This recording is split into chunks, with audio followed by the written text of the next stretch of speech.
Donc ni waati na an bɛ bɛɛ lajɛlen fo ka bɛɛ lajɛlen waleɲuman dɔn aw sɔgɔlen don dɔgɔkun kibaru de la kunnafoni telima ale sanfɛ min présentélen don aw denkɛ ni aw balimakɛ fɛ Danbele Mohamed Kumatigi. Kunnafoni daminɛ la an bɛ kunnafoni daminɛ an yɛrɛ fɛ faso Maliba in kɔnɔ kɛrɛnkɛrɛnyala Kayi région na an bɛ to Kayi région na an bɛ taa Ɲoro du Sahel région na n'an taara Ɲoro an bɛ taa yɔrɔ min na kɛrɛnkɛrɛnyala n'o de ye Lagamane ni Lagamane fɔra a b'a hakili jigin Faranbɔnɛ ka fara Sansankedu ni Khamusankedu kan olu bɛɛ lajɛlen lamɛnni kɔnɔna la fɛn mun y'an ka armée Mali a b'a hakili jigin i b'a fɔ ko mangoro mɔnen a ba la fiɲɛkolo ma wuli mangoro bɛ bɔrɔntɔ ka jigin cogo min na a ye maaw hakili jigin o la fɛn min y'an ka sanfɛ kɛlɛkɛcɛw ye u kɔni ye bɔrɔntɔli kɛ bɔrɔntɔ min n'a kɔni kɛra nimisi wasa dan ye olu ka bɔrɔntɔli bɛɛ lajɛlen kɔfɛ i b'a ye k'a fɔ fɛn min y'an ka duguma kɛlɛkɛw n'a bɛ f'o ma ko armée de terre olu kɔni wulila yɔrɔ min na olu ye mɔmɔli ni fɛsɛfɛsɛliw daminɛ ka kow ɲɛɲini ka f'u bɛɛ lajɛlen daminɛ maa minnu bɔrɔntɔla n'u bolila ni dɔw tora la i b'a ye k'a fɔ u kɔni bɔra équipement caman baden kan u ka marifaw b'o la u ka fɛn wɛrɛw b'o la nka i b'a ye k'a fɔ fɛn min ye citerne kunkolo fila u taara bɔ o kan u tun maralen bɛ maa ninnu bolo ka da pikabu kelen kan ani ka fara u ka mobili min bɛ n'a bɛ f'a ma ko Land Cruiser o fana kelen tun bɛ u bolo yen ka fara moto 14 kan ani moto taxi kelen ninnu kɔni bɛɛ lajɛlen tun bɛ banbati ninnu bolo nka u taara ka nin bɛɛ lajɛlen to sabula i b'a ye k'a fɔ bamananw bɛ kuma dɔ fɔ ko yɛrɛɲiniboli ale ni kɔnɔna juguya tɛ bɛn fɛn mun ye an ka faso Maliba armée ye foli bɛ bila u ye u yɔrɔ fɛn mun ye état major des armées n'o de ye son excellence monsieur le président Assimi Goïta a kɔni a ye waleɲuman dɔn ta k'a sɛgɛ maa ninnu sɛgɛrɛ maa minnu ye nin baaraba in kɛ k'u fo kosɛbɛ k'u ni ce u yɛrɛ ye fasoko la donc ni waati na kunnafoni telima ale sanfɛ dɔgɔkun kibaru ale kɔnɔna la an b'an ka studio ba in kɔnɔ Carrefour des jeunes radio voix des jeunes 100.00 an b'a studio ba in kɔnɔ sumaya bɛ k'an dasi fan bɛɛ lajɛlen na kunnafoni o tɛmɛnɛma kɔfɛ kunnafoni min a b'an sama ka taa Sénégal n'an taara Sénégal an bɛ taa i b'a ye k'a fɔ fɛn mun ye sénégalais ka douanier u kɔni ye wulikajɔ boloda nin dɔgɔkun kɔnɔna la u kɔni ye dabaliban ko dɔ kɛ fɛn mun ye phobie min n'a sefa wari bɛ t'i jɔ miliyari 6 ani miliyɔn 40 a n'a kunkanfɛn u y'o de phobie fara ɲɔgɔn kan u ka Sénégal a kɛra yɔrɔ min na a fɔ Sénégal marabolo min ma ko Church yɔrɔ la i b'a ye k'a fɔ nin ko in kɔni kɛra dabalibanko ye et puis a kɛra nisɔndiyaba ye Sénégal jamana ɲɛma fɛ n'i ye wari in ta k'a lajɛ fɛn min ye euro dɔrɔmɛ 100 ale billet 15 o de sɔrɔla la fɛn mun ye dolari wari dɔrɔmɛ 100 ale fana 20 o de sɔrɔla la donc n'i ye o bɛɛ lajɛlen fara ɲɔgɔn kan o de bɛ t'i jɔ sefa wari miliyari 6 ani miliyɔn 24 a n'a kunkanfɛn fɛn mun ye Sénégal douanier ye u kɔni ye nin baara in de kɛ nin dɔgɔkun in kɔnɔna la u ka président a kɔni y'u fo k'u waleɲuman dɔn kosɛbɛ u ka cɛsiri la a jirala k'a fɔ tuguni k'a fɔ ko ils sont très vigilants donc hali ka bi an bɛ dɔgɔkun kibaru kunnafoni telima an b'ale sanfɛ an b'an ka studio ba in kɔnɔ ko kura kunnafoni telima an bɛ taa Bamako Bamaɲare i b'a ye k'a fɔ fɛn mun ye minisiri mun ɲɛsilen don miniko ma n'o ye dugukolo jukɔrɔ fɛnw ye k'a yira maaw la fɛn mun ye faso Maliba in kɔnɔ min bɛ Mali kɔnɔ min bɛ t'i jɔ 631 o de sanubɔyɔrɔ bɛ faso Maliba in kɔnɔ nka i b'a ye k'a fɔ yɛlɛma donna kow la kosɛbɛ fɛn mun ye Amadou Keita ale de ɲɛsinnen bɛ n'o a bɛ f'a ma ko ministre des mines a ko ni son excellence Assimi Goïta u ye ɲɔgɔn ye kɛ fɛn min ye papier kɔrɔ minnu tun bɛ yen ko ka olu bila ko sabula olu tɛ baara kɛ bilen nka papier kuraw bɔra k'a jira minnu bɛ baara kɛ damandaw la minnu bɛ baara kɛ mindaw la i m'a kɛ Mali fan o fan fɛ a ɲininen don i fɔ i k'i ka sariyaw labato sabula mɔgɔ o mɔgɔ n'i bɛ sanu bɔ a kan ka sɔrɔ sɛbɛnfura dɔ ka sɔrɔ i bolo n'o ma sɔrɔ i bolo n'i minɛna ɲangili kan k'i sɛgɛrɛ ni sanubɔyɔrɔ fɛn filɛ nin ye fɛn mun ye Amadou Keita a bɛ nin bɛɛ lajɛlen yɔrɔ dɔn wa papier bɛ nin bɛɛ lajɛlen na a bɛ sɔrɔ yɔrɔ o yɔrɔ a b'a bɛɛ lajɛlen masina dɔn a k'u ma ko bɛɛ lajɛlen k'i jija i ka autorisation ta ni yamaruya sɛbɛn kɔni t'i bolo n'u taara i sɛgɛrɛ k'a sɔrɔ a t'i bolo yamaruyalen tɛ gouvernement ma dugukolo d'i ma e ye sanu bɔ i yɛrɛ ten ko ko ɲangili bere k'a bɛ taa ka den kan an bɛ waati min na i ko sisan kunnafoni telima an bɛ taa Burkina n'an taara Burkina Faso i b'a ye k'a fɔ Burkinabɛw ka jabaranin na u kɔni y'u ka armée u y'u féliciter kosɛbɛ n'o ye Ibrahim Traoré ka jamana ye u y'u féliciter sabula k'a daminɛ mars kalo tile fɔlɔ ka na se avril kalo tile 15 in na kalo kelen in kɔnɔna la u ye baara min kɛ a kɛra baaraba ye ka daminɛ kɔrɔn ani Tilebi ka taa Bani ani Banyanfan fɛ Burkina Faso ye i b'a ye k'a fɔ u ka armée u ye baaraba kɛ fɛn mun ye o opération in kɔnɔna la u ye marifa camanbaden de ye ko compteli yɛrɛ t'a ban ka fara motow kan minnu bɛ état ɲuman na minnu yɛrɛ tɛ état ɲuman na o bɛɛ lajɛlen b'a la nka nin ko in kɔni kɛra nisɔndiyaba ye Burkina nka fɛn mun ye u ka président ye ko nin t'a bannen dɔw yɛrɛ y'u dama kasi k'a fɔ ko est ce que ko nin tɛ jadisi ko nin y'a bannen ye Burkina jamana kan maa caman bɛ ka tɛgɛrɛ warawara an bɛ waati min na i ko sisan Burkina a b'an sama ka taa Segu n'an taara Segu kɛrɛnkɛrɛnyala an bɛ taa Kɔnɔbugu n'an taara Kɔnɔbugu a b'an hakili jigin Joyila Surasikan biriki fɔlɔ dali kɔfɛ ayiwa fɛn mun ye général Sadio Kamara a n'a ka délégation u kɔni taara ka taa Kɔnɔbugu u taara kɔnɔbugukaw fɛ yen ka taa yen fana sɔrɔsi kan ka taa a biriki fɔlɔ da ko in kɔni kɛra nisɔndiyaba ye kɔnɔbugukaw fɛ yen kɛrɛnkɛrɛnnenya Segu minimana bɛɛ lajɛlen u kɔni ko nin kɔni kɛra nisɔndiya min ni dan yɛrɛ t'a la maaw yɛrɛ bɛ ka ɲɔgɔn ɲininka ko sɔrɔsikaw bɛ ka dayɛlɛ dɔw dayɛlɛla Jɛma dɔw dayɛlɛla Kita dɔw dayɛlɛla yɔrɔ wɛrɛw la ko nin kana kɛ hakilina min n'a ka ɲi kosɛbɛ maaw yɛrɛ dɔw kanto k'a fɔ ko nin ka ɲi ko sabula jamana o jamana n'a sɔrɔsikan cayara ko ni Banbatu b'a fɛ ka don ko en tant que sɔrɔsikan ka ca ko Banbatu tɛna dɔnyɔrɔ sɔrɔ nin na ni kɔni kɛra nisɔndiyaba ye kɔnɔbugukaw fɛ yen olu ko foyi tɛ olu bolo ni nisɔndiya tɛ ko ka son excellence monsieur le président Assimi Goïta ko k'a fɔ ka waleɲuman dɔn ko halisa k'Ala ka nin kɛ ɲɛta ye kunnafoni telima a b'a sama ka taa États-Unis n'an taara États-Unis fɛn mun ye l'Américain ka Donald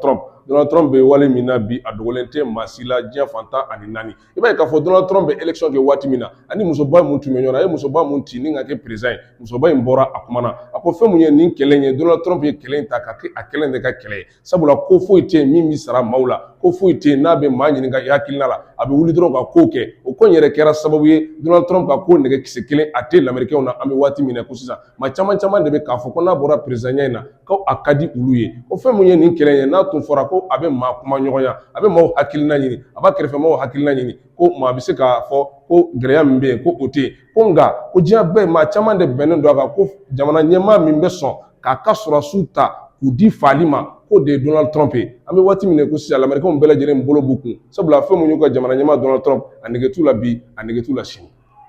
Donc hali ka bi an bɛ kunnafoni telima ale sanfɛ dɔgɔkun kibaru ale kɔnɔna la kunnafoni ma sama ka taa États-Unis n'an taara États-Unis an bɛ taa bɛn ni nin kabako in ye kabako fadumuya fanfarankaba ni kɔni ye maaw dabali ban o kamana na fɛn mun ye nin cɛba ye Américain noir don ale n'a a furumuso de bilala ɲɔgɔn na u kɔni bilalen ɲɔgɔn na ka kɛlɛ kɛ k'a ti dabila ale ma dɔn dɔwɛrɛ la den 7 de b'a ni furumuso in cɛ den 7 in bɛɛ denmisɛnnin cinu dɔw bɛ san 10 na dɔw bɛ san 11 na dɔw yɛrɛ bɛ san 8 dɔw yɛrɛ fitinin ye nka a ye Ala minɛ ka nin den 7 k'a bɛɛ lajɛlen fara ɲɔgɔn kan k'u ladon so kɔnɔ k'a bɛɛ lajɛlen fa kelen kelen ka bɛɛ lajɛlen ninkɛnɛ karaba kelen kelen pourquoi parce que ko ale n'a furumuso bɛ ɲɔgɔn na furumuso in kɔni u ye dalamankan ye o kɔni kɛra waati min na furumuso in kuloladenw a bolola sentɛgɛ ani kolama a tilala nin baara in na waati min na a ye dayɛlɛ furumuso bɛ ka goudron min na a tugura furumuso in kɔ a kɔni polisiw y'a essayer k'a fɔ ka alerte kɛ o y'a sɔrɔ maaw ye wele da ka polisiw wele polisiw nana ka bɛn ni action ye a bɛ ka furumuso in kɛ u y'a fɔ k'a k'i jɔ a ma sɔn k'i jɔ nka maaw tun sirannen bɛ min ye a laban kɛra o ye sabula polisiw yɛrɛ ye marifa ci a la sabula a bɛ muso in kɛ waati min na o y'a sɔrɔ marifa b'ale yɛrɛ fana bolo a bɛ ka muso in kɛ donc su kɔni kɛra su 7 ye nin de kɛra États-Unis an bɛ waati min na ko sisan ka den 7 bɛɛ lajɛlen bɔnɛ u nin na a yɛrɛ fana tila la ka sa ka fara kan donc i b'a ye k'a fɔ ni action min filɛ nin ye fɛn min a kɔlɔsila k'a fɔ ko k'a daminɛ depuis san 2026 ka n'a bila sisan na i b'a ye k'a fɔ ni ɲɔgɔnna min kɛra a ɲɔgɔnna fali a bɛ t'i jɔ fo siɲɛ 100 ani siɲɛ 14 o ɲɔgɔnna de kɛra nin san in kɔnɔ États-Unis Américains yɛrɛ kɔni bɛ ka ɲɔgɔn ɲininka ko nin ye mun ko nation ye ko depuis olu yɛrɛ k'u yɛrɛ dɔn ko nin ɲɔgɔnna ma deli ka kɛ États-Unis ko nin a kɛra ko ye n'a ye l'Américain dabali ban u kamana na an bɛ waati min na i ko sisan donc hali ka bi a ye to sɔgɔlen kunnafoni telima na dɔgɔkun kibaru ale sanfɛ fɛn mun ye kumatigi tɛmɛnɛma kɔfɛ n'o ye Mohamed Keita Passy an ka radio directeur ale bɛ na diɲɛ bakuruba kunnafoni a bɛ na o d'aw ma tɔdunkan na min ɲɛɲininen don a fɛsɛfɛsɛlen don a jɛlen don Passy. A ka kiiri jaabi bɔlen kɔfɛ Bamako a yɛrɛla k'a fɔ Sulemani Magasa n'ale ye sous-officier de policier peine de mort walima si kaso a n'o ka kan sabula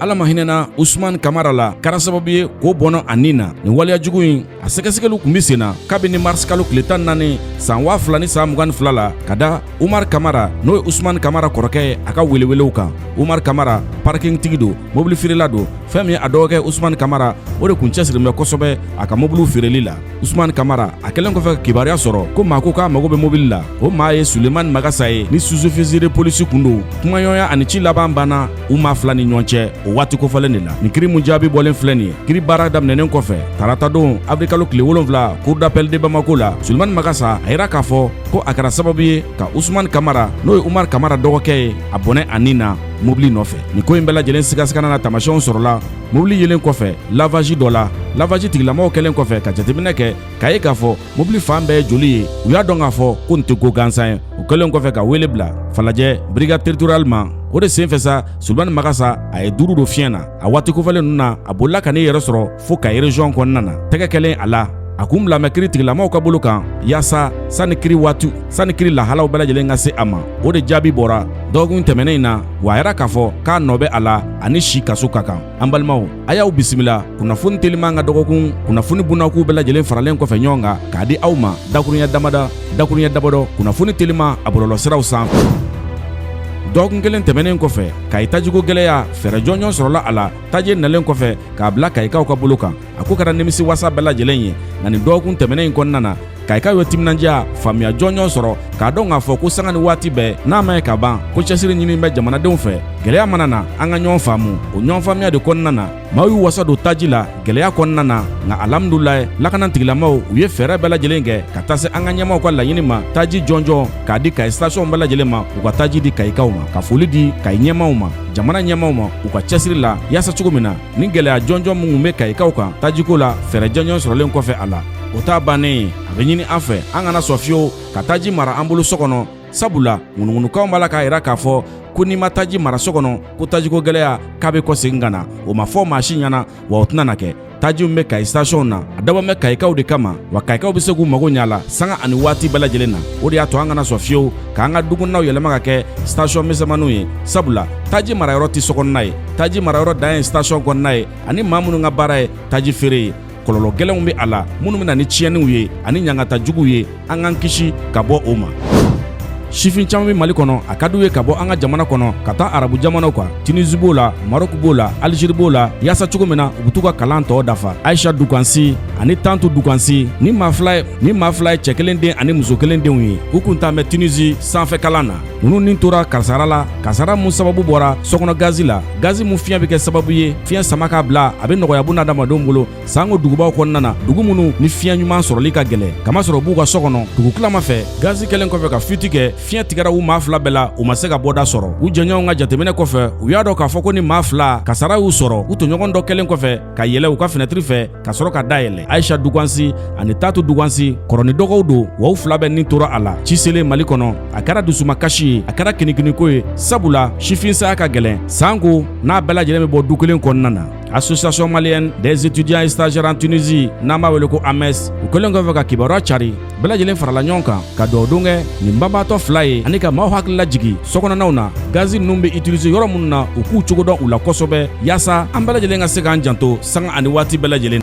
Mahazu Baba Sise, Fédération Malienne de Football, ale kɛra o président ye. Awɔ, Mamutu Touré, ale bɔlen kɔfɛ ɲɛmaya la. Nin bɛ kɛ sababu ye Mali dolaciko ɲɛkura k'a filɛ, a ka bila bolokura kɔnɔ, hakilina kura k'a kɔkɔrɔma don, yaasa maliyɛnw mɛnna ka ɲɛta mun ma kɔnɔ guwan dolaciko la, a bɛ se ka sɔrɔ cogo min na. Mahazu Baba Sise, san 4 manda, a kan ka baara kɛ ni hakilina minnu ye, don nataw la a bɛ n'a fɛsɛfɛsɛ bɛɛ lajɛlen ye. Nka kunnafonidilaw y'a yira k'a fɔ nin élection kɛra bɛnkan kɔnɔna na, a ŋunuŋunu n'a kuma ma caya, sabula maaw k'u sigilen bɛ ni a ye, ka sigi k'a hakilinataw kɔnɔ, k'a dɔn k'a fɔ fɛɛrɛ minnu b'a bolo, jateminɛ bɛna bolo kan kosɛbɛ kosɛbɛ, sabula maliyɛnw mago bɛ kubu la ka na Mali kɔnɔ.